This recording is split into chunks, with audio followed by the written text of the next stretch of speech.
پہلے تو علی بھائی یہ سوال ہے کہ تمام مکاتب فکر کے جو علماء جیت ڈگری والے باقاعدہ مستند وہ سارے آپ سے اعلان برات کرتے ہیں الحمدللہ، اور بڑے شدید قسم کی آفت زدہ کرتے ہیں. تو پھر سوال یہ پیدا ہوتا ہے کہ آپ کا آخر اپنا فرقہ کون سا ہے اور آپ یہاں تک پہنچے کیسے ہیں؟ آخر آپ کا بھی تو کوئی بیک گراؤنڈ ہے. دیکھیں جی، یہ سوال تو اکثر لوگ کرتے ہیں کہ تمام مکاتب فکر کے علماء شدید اعلان برات کرتے ہیں. تو الحمدللہ میں یہ اپنے لیے اعزاز سمجھتا ہوں کہ تمام مکاتب فکر کے فرقہ پرست علماء شدید اعلان برات کرتے ہیں. اور یہ کوئی نئی بات نہیں ہے، یہ شدید اعلان برات ان کا باقی علماء مکاتب فکر کے علماء سے بھی ہے. کیا بریلوی علماء دیوبندیوں سے شدید اعلان برات نہیں کرتے؟ دیوبند بریلویوں سے شدید اعلان برات نہیں کرتے؟ سنی شیعہ سے، شیعہ سنی سے، اور اس قسم کی لینگویج استعمال کرتے ہیں ایک دوسرے کے علماء کے بارے میں. تو یہ کوئی ایک نئی چیز نہیں ہے. ظاہر ہے جب بھی کوئی حق کی آواز بلند ہوگی یہ لوگ مخالفت میں اتریں گے. کاش یہ اعلان برات کرنے کے کو چھوڑ کے کتاب و سنت کے دلائل میں کوئی رد کرنے کی کوشش کرتے، چھڑولا مارنے دی نہیں کتاب و سنت کے دلائل، تو اس کو پذیرائی بھی حاصل ہوتی اور اس کو ایکسیپٹ بھی کیا جاتا. باقی رہا کہ میرا فرقہ کون سا ہے، میں تو بار بار کہتا ہوں کہ میرا فرقہ، میرا گروہ، فرقہ تو میرا کوئی بھی نہیں ہے جی. اسلام میں فرقہ واریت حرام ہے. وَاعْتَصِمُوا بِحَبْلِ اللَّهِ جَمِيعًا وَلَا تَفَرَّقُوا إِنَّ الَّذِينَ فَرَّقُوا دِينَهُمْ وَكَانُوا شِيَعًا لَسْتَ مِنْهُمْ فِي شَيْءٍ. اے نبی، جنہوں نے دین میں فرقے بنائے اور اپنے آپ کو گروہوں میں بانٹ لیا، تو ان سے کوئی تعلق ہی نہیں ہے. تو وہ میں اس گروہ میں شامل ہوں جو نبی صلی اللہ علیہ وآلہ وسلم کے زمانے میں آپ صلی اللہ علیہ وسلم، آپ کے صحابہ کرام علیہم رضوان اور آپ کے اہل بیت علیہم السلام کا گروہ تھا.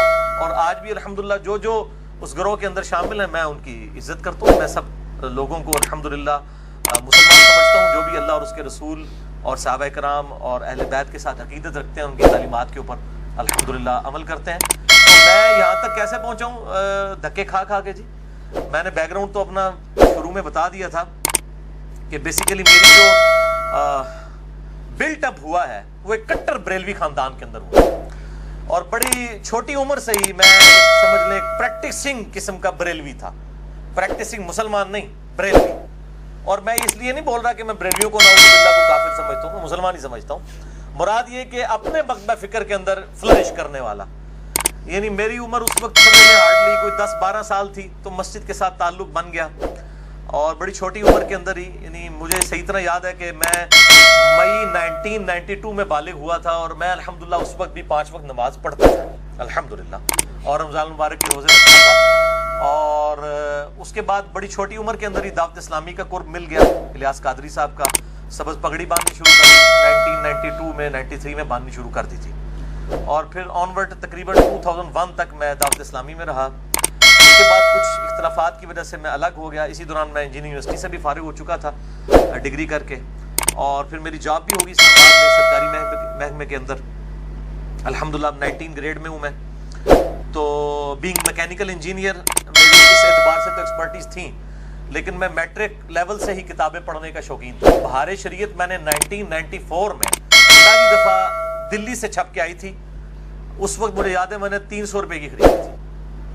تو اس وقت 300 روپے بڑی چیز تھی، نئی آئی تھی کمپیوٹر کمپوزنگ کے ساتھ. تو میں نے فقہ حنفی ساری کی ساری پڑھ لی. اور اس کے بعد تصوف کی وہ کتابیں جو صرف اہل تصوف صرف ان کا نام سنتے ہیں جی، رسالہ قشیریہ ہے، کوئی کیمیائے سعادت ہے، احیاء العلوم ہے، کاشفۃ القلوب ہے، کیمیائے سعادت ہے، منہاج العابدین ہے، غنیۃ الطالبین ہے، عوارف المعارف ہے. یہ وہ کتابیں ہیں جو میں نے ایف ایس سی لیول کے اوپر تصوف میں اپنی اس شوق کی وجہ سے پڑھ لی ہوئی تھی. اور 1996 میں جب میں ابھی سیکنڈ ایئر کا اسٹوڈنٹ تھا انجینئرنگ یونیورسٹی میں، کٹر قسم کا صوفی بن چکا ہوا تھا. سبز پگڑی بھی باندھتا تھا اور ایک پریکٹسنگ صوفی بھی، اور امام غزالی کو میں اپنا ایک آئیڈیل مرشد سمجھتا تھا. آج بھی میں کئی چیزوں میں ان کی قدر کرتا ہوں، جن میں اختلاف ہے وہ اپنی جگہ. پھر چلتے چلتے 2001 میں جب میں ڈگری کر کے فارغ ہوا 2000 کے مڈ میں، اور پھر اس سے لے کے 2001 تک یہ 1 سال کا پیریڈ تھا جو میرے اوپر تھوڑا تکلیف دہ تھا. میری کمر میں تکلیف ہو گئی، اس کی وجہ سے میں ڈگری کرنے کے بعد جاب وغیرہ کی تلاش میں اس طرح نہیں رہا، میں نے گھر میں آرام ہی کیا. اس دوران مجھے غلام سعود سعیدی صاحب کا تعارف ہوا. شرح صحیح مسلم میں نے پڑھنی شروع کی، اور الحمدللہ اس کی وجہ سے میرا ذہن کھلا کہ بریلوی ہوتے ہوئے بھی آپ بریلوی علماء سے اختلاف کر سکتے ہیں. یہ غلام سو سعیدی صاحب کی ایک خصوصیت تھی اور میں نے ان کو بتائی بھی. میری الحمدللہ ڈیٹیل ان سے ملاقات ہوئی تھی 22 مارچ 2007 کو ڈیٹیل کے ساتھ, اور الحمدللہ بڑے اوپن مائنڈڈ وہ شخصیت تھیں. پچھلے سال ہی فوت ہوئے, اللہ تعالیٰ ان کی مغفرت کرے. ان کی وجہ سے میرا ذہن کافی کھلا.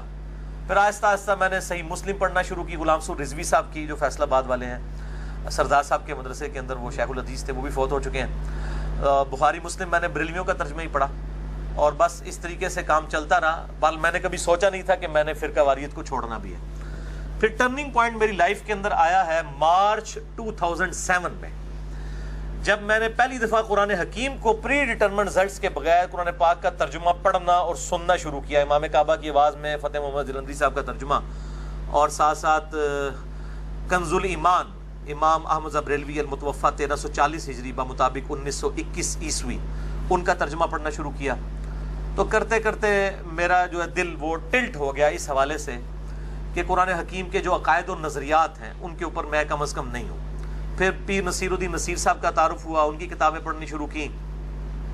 2007 میری زندگی کا ایک بڑا کریٹیکل ایئر تھا اس اعتبار سے, حتیٰ کہ 2000 کے اینڈ تک میں تقریباً آپ سمجھ لیں تبلیغی جماعت کو حق پہ سمجھنا شروع کر دیا تھا میں نے, یعنی بریلویت سے نکل کے ایک سٹیپ دیوبند کو, کہ کم از کم ان کی توحید کے اعتبار سے معاملات درست ہیں. اور 2 نومبر 2007 کو رائمنڈ اجتماع میں بھی میں سالانہ اجتماع میں گیا, وہاں بھی بڑا کلوزلی ان کو دیکھا. لیکن مجھے کچھ ہی عرصے میں اندازہ ہوا کہ بریلوی اور دیوبندی مکتبہ فکر دونوں ہی تقریباً کوئی 19-20 کا ہی فرق ہے. بزرگوں کے واقعات, فضائل اعمال کے اندر جو کچھ لکھا ہوا ہے, یہ وہ ساری کی ساری چیزیں اسی قسم کی ہیں. تو 2000 اینڈ پہ 2007 کے اینڈ پہ میں جو ہوں وہ متزلزل ہو گیا. اسی دوران میں حج پہ چلا گیا وائف کے ساتھ. جب واپس آیا فروری 2008 کے اندر, تو میں نے آتے ہی پہلا کام کیا کہ میں نے ابو داؤد, ترمذی, نسائی, ابن ماجہ بھی خرید لی, بخاری مسلم پہلے ہی تھی, ان کو پڑھنا شروع کیا. اور میں نے کمپیریٹیو سٹڈی 2008 کے اندر شروع کر دی, فروری مارچ کے اندر. اور کمپیریٹیو سٹڈی یہ کہ میں مختلف مکاتب فکر کے علماء کو ملتا تھا جا کے, جس طرح ہوں تسی میرے کو آئے ہوئے ہو نا. خیر میرے کو تو خیر اس طرح میرے ورگا تو بندہ کوئی نہیں سی جس کو میں جانتا, نیوٹرل. باقی تمام مکاتب فکر کے علماء کے پاس 2008 یعنی فروری, مارچ, اپریل, یہ اس دوران میں مختلف علماء کو, بریلویوں کو مل رہا ہوں. بریلویوں کے ساتھ تو خیر بچپن سے تھا, بریلویت ہم سے زیادہ کون جانتا تھا. میں دیوبندی مفتی کے پاس اسلام آباد میں گیا, میرے آفس کے کولیگ لے گئے اور وہ کہنے لگے جی بہت بڑے مفتی ہیں, آپ ان کے ساتھ ڈسکشن کریں. میں نے جب تھوڑی سی ڈسکشن کی تو وہ فوراً ہی اپنا وہ جس کو کہتے ہیں کانفیڈنس لوز کر جانا اور ایک بڑی تلخ رویے کے اوپر اتر آنا بغیر دلائل کے ساتھ. میں نے ایک انگوٹھے چومنے کا مسئلہ ان سے پوچھا کہ یہ جو انگوٹھے چومتے ہیں بریلوی حضرات, تو آپ کیوں نہیں چومتے؟ اب میں دیوبندی ہو چکا ہوا تھا لیکن انگوٹھے بھی چومتا تھا. کیوں؟ میں اپنے بزرگوں کا کٹر فالوور تھا. میں نے کہا جی وہ رد المحتار یعنی فتاوی شامی کے اندر یہ لکھا ہوا ہے کہ نبی صلی اللہ علیہ وآلہ وسلم کے مبارک نام کے اوپر انگوٹھے چومے جائیں. اذان کا جواب دیتے ہوئے بھی پہلی دفعہ پڑھا جائے قرۃ عینی بک یا رسول اللہ, دوسری دفعہ پڑھا جائے صلی اللہ علیہ یا رسول اللہ. تو میں پڑھتا تھا. تو میں نے ان کو کہا کہ آپ کیوں نہیں پڑھتے ہیں؟ تو وہ کہنے لگے کہ یہ تو ضعیف حدیث ہے. میں نے کہا فضائل اعمال میں کئی ضعیف حدیث ہیں جس پہ ہم عمل کر رہے ہیں, تو انگوٹھے چومنے والی روایت سے کیا مسئلہ ہے؟ تو انہوں نے پھر اپنے دل کی بات کر دی. انہوں نے کہا جی یہ چونکہ بریلوی کرتے ہیں اس لیے ہم نہیں کرتے. یہ کون تھے جی مفتی اسماعیل؟ یہ میں نہیں, تورو صاحب سے تو خیر میری ملاقات نہیں, ان کی بھی کئی ایک چیزیں میرے سامنے آئی ہیں, وہ تو آپ چھوڑ نہیں. کوئی اور مفتی صاحب ہیں, میں اب وہ نام نہیں لیتا, اتنے مشہور نہیں ہیں لیکن وہ بڑے مفتیوں میں. ٹھیک ہے.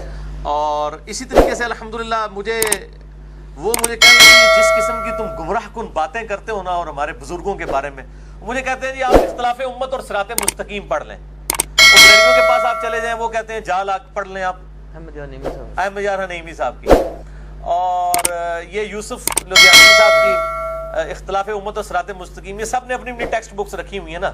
وہ کہتے ہیں آپ جی یہ پڑھ لیں. اور اہل حدیث کے پاس چلے جائیں گے, وہ کہیں گے آپ تلاش حق پڑھ لیں. وہ بھی ایک اہل حدیث ہیں ریورٹڈ, انہوں نے تلاش حق لکھی ہے. شیعہ کے پاس چلے جائیں, وہ آپ کو کہیں گے جی وہ ایک مالکی سوڈان کے سنی سے شیعہ ہوئے تھے, ان کی کتاب اردو میں آ چکی ہے, میں بھی سچوں میں ہو جاؤں. تجانی صاحب کی, وہ کہیں گے جی یہ تجانی صاحب دی جناب پڑھ لو, میں بھی سچوں میں ہو جاؤں. تو سارے کو اپنی اپنی کتابیں, کوئی اللہ دی کتاب اللہ نبی کی کتاب نہیں پڑھاتا. انہوں پتا ہے پہلے مولوی دی کتاب پڑھو تاکہ تمہاری مت ماری جائے. تو مجھے کہنے لگے وہ پڑھے. میں نے کہا میں نے پڑھی ہے, اس کے اندر اتنے بڑے بڑے بلنڈر لکھے ہوئے ہیں, میں نے ایک دو بتائے.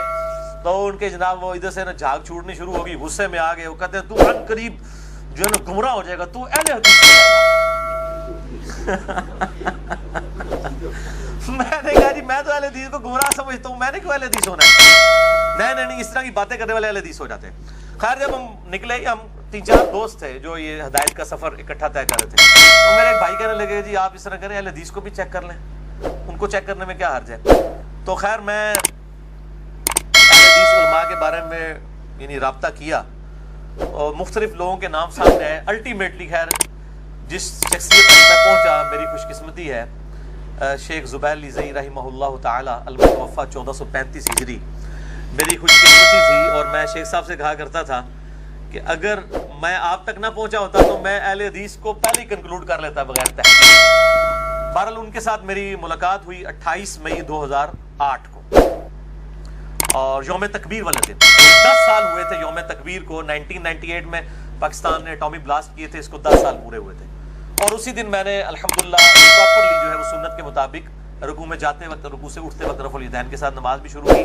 بہرحال مجھے اہل حدیث کے ساتھ جن مسئلوں پہ اختلاف تھا, چاہے وہ یزید والا ایشو تھا یا وہ 3 طلاق والا ایشو تھا, کسی قسم کے اوتاری والا مسئلہ, اس طرح کے سارے ایشوز کے اوپر زبیر علی زئی صاحب کا موقف تو وہی تھا جو میں تحقیق کے ذریعے پہنچا ہوا تھا. اس لیے میں نے جو ہے نا وہ ان کو الحمدللہ اس اعتبار سے بڑا اچھا پایا, اور اللہ تعالیٰ نے میری ہدایت کا سبب بھی اس کو بنایا. اللہ تعالیٰ ان کو جزائے خیر دے. پھر الحمدللہ ان کے ساتھ رابطہ رہا, ان سے کافی کچھ علم حاصل کیا, اور ان کو بھی کئی جگہ موقع ملا اس سے استفادہ کرنے کا. اس لیے بعض اہل حدیث علماء یہ کہتے ہیں کہ جی زبیر علی زئی نے علی کو گمراہ کیا اور علی نے زبیر علی زئی کو گمراہ کیا. تو میں کہتا ہوں شاید دونوں باتیں ٹھیک ہی ہوں. ان کی نظر میں تو گمراہی ہے نا, وہ جو سورۃ الاعراف میں آتا ہے کہ جو لوگ خود رائے راست سے ہٹے ہوئے گمراہی کو دیکھتے ہیں تو وہ سچ کا راستہ سمجھ لیتے ہیں, سچائی کو دیکھتے ہیں تو گمراہی سمجھ لیتے ہیں. بہرحال شیخ زبیر صاحب کے ساتھ 2008 میں میرا یہ معاملہ رہا. اسی دوران مجھے ایک اہل تشیع عالم کا تعارف ہوا, ثاقب اکبر صاحب کا, بڑے نیوٹرل پرسنالٹی ہیں. اب اسی دوران جب میں اہل حدیث کے اندر آیا اور میں نے شیخ زبیر علی زئی صاحب کا انٹرویو ریکارڈ کیا 17 جون 2009 کو, جس میں نے اہل حدیث کی غلطیاں پوائنٹ آؤٹ کی شیخ زبیر صاحب کی زبانی, اور یہ میری ویڈیو منظر عام پہ آئی, لاکھوں لوگوں نے دیکھی ہے. اس کی وجہ سے اہل حدیث علماء شیخ زبیر صاحب کے بھی خلاف ہو گئے, میرے بھی خلاف ہو گئے. کل میں اپنی کلیریفیکیشن پہ بڑا ڈیٹیل لیکچر دے چکا ہوں, number 124 A B C D, جسے شوق ہو اس میں نے یہ ساری سٹوری سنائی ہے. بہرحال میں مطلب اہل حدیث سے ایز اے مکتبہ فکر بڑا متنفر ہوا. 2008 کے اندر ہی میں متنفر ایز اے مکتبہ فکر ہو چکا تھا, اور میں نے اس وقت یہ تہیہ کر لیا کہ میں نے اگر دعوت حق کی آواز بلند کی تو میں انشاءاللہ نیوٹرل پلیٹ فارم سے کروں گا, بغیر کسی فرقے کے, نیوٹرل پلیٹ فارم سے. اور یہی وجہ ہے کہ میری پہلے دن سے لے کے آج تک جتنی ویڈیوز ریکارڈڈ ہیں 2009 میں ریکارڈ ہونی شروع ہوئی ہیں پراپرلی تو 2010 اکتوبر میں. کبھی بھی آپ کو فرقہ واریت والا معاملہ وہاں پہ نظر نہیں آئے گا کہ میں نے کسی ایک فرقے کو کہ میں اس کی دعوت پیش کر رہا ہوں, کیونکہ اس ریکارڈنگ سے پہلے ہی میں الحمدللہ فرقوں کو 3 طلاقیں دے کے 4 تکبیریں پڑھ کے دفنا کے مسلمان ہو چکا ہوا تھا الحمدللہ.